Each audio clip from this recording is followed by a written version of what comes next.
ગઈકાલે તારીખ 18 નવેમ્બર 2025ના રોજ રાજકોટ વન વિભાગના ધ્યાને આવેલું હતું કે રાજકોટ શહેરની અંદર આવેલ ખેતલા બાપાના મંદિરે કોમન સેન્ડબોઆ કે જે રસેલ સેન્ડબોઆના નામે પણ ઓળખાય છે એ પ્રજાતિના 50થી વધારે સાપ કોઈ એક મંદિરમાં રાખવામાં આવેલા છે. તો આ બાબતને ધ્યાને લઈને વન વિભાગે ટીમ બનાવીને તે સ્થળ ઉપર તપાસણી કરતા ત્યાંથી 52 જેટલા સેન્ડબોઆ સાપ મળી આવેલા હતા.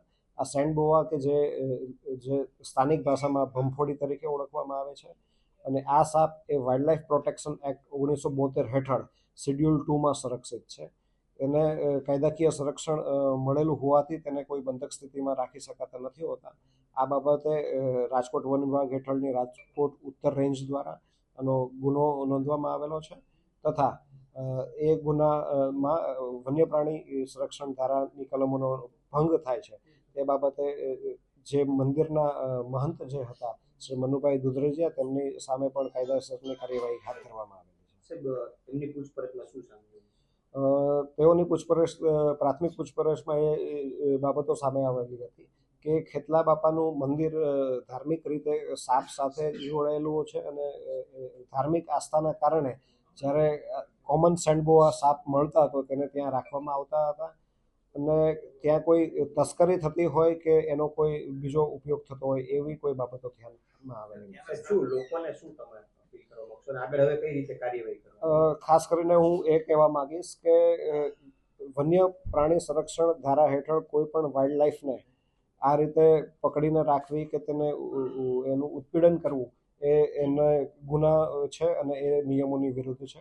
ઘણીવાર અંધશ્રદ્ધામાં ક્યારેક નિયમો અને જોગવાઈઓના જાણકારીના અભાવે પણ લોકો અલગ અલગ વાઇલ્ડ લાઈફ છે જેમ કે સાપ છે અને કાચબા છે, પોપટ છે એને પોતાના ઘરે મંદિરોમાં કે અલગ અલગ જગ્યાએ રાખતા હોય છે. તો આવું રાખીને કાયદાકીય જે ગૂંચવણમાં ન પડતા તેઓ વન વિભાગને સહકાર આપે અને આવી કોઈ બાબત ધ્યાનમાં આવે તો એ પણ વન વિભાગના ધ્યાને મૂકે એવી મારી અપીલ છે. અલગ અલગ જગ્યાએથી જે માહિતી મળી રહી છે અલગ અલગ પ્રાણીઓની વખત જ્યારે પણ માહિતી મળે છે ત્યારે એ બાબતની સ્થળ તપાસ કરીને વન્યજીવનું સંરક્ષણ સર્વોચ્ચ રીતે થાય એ પ્રાયોરિટી સાથે વન વિભાગ કાર્ય કરે છે.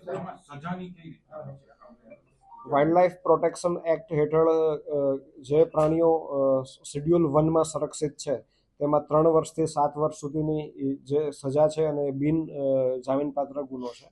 જ્યારે શેડ્યુલ 2ના જે પ્રાણીઓ છે તેમાં 6 મહિના સુધીની સજાની જોગવાઈ છે. શેડ્યુલ 1ના પ્રાણીઓમાં 1 લાખ રૂપિયા સુધીના દંડની પણ જોગવાઈ છે. તો જ્યારે આવું એક કાયદાકીય સંરક્ષણ મળેલું છે તો લોકો પણ વન્યજીવોના સંરક્ષણમાં સહકાર આપે તે અપેક્ષિત છે. આમાં જે ગુનો નોંધવામાં આવેલો છે તેમાં ખાસ કરીને આ સાપો છે તે કોઈ ઇલીગલ સોર્સથી કેવી રીતે આપવામાં લાવવામાં આવેલા કે નથી એ બાબતે અમે ઊંડાણપૂર્વક તપાસ કરીશું અને જો બીજા કોઈ લોકો પણ જો આમાં ઇન્વોલ્વ હશે તો તેઓ સામે પણ ગુનો નોંધીને આગળની કાર્યવાહી કરીશું. જી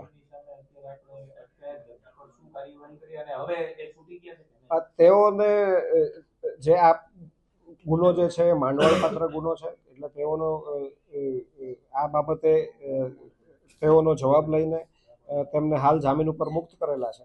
પરંતુ એમાં ફર્ધર ઇન્વેસ્ટિગેશન કરીને જો જરૂરિયાત જો જણાય તો એમને ફરીથી પણ પૂછપરછ માટે લાવીને જે દંડકીય કાર્યવાહી છે એ કરવામાં આવશે. છેલ્લા ઘણા સમયથી આ મંદિર ચાલુ હતું પણ હવે જ કેમ કાર્યવાહી? કારણ કે અગાઉ 40 વર્ષ પહેલા જૂનું.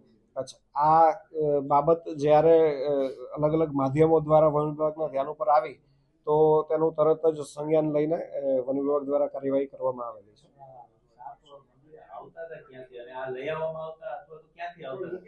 સ્થાનિક જે પૂછપરછમાં એવું ધ્યાનમાં આવેલું છે કે લોકો જે આ સાપ સાથે ધાર્મિક આસ્થાથી જોડાયેલા હતા તો તેમના ધ્યાને જ્યારે આ સાપ આવે તો ત્યાં મંદિર ઉપર લોકો મૂકી જતા હતા અને જે ત્યાંના મહંત છે એ પણ સ્નેક હેન્ડલિંગમાં જાણકાર હોવાનું પ્રાથમિક તપાસમાં ધ્યાને આવેલું છે.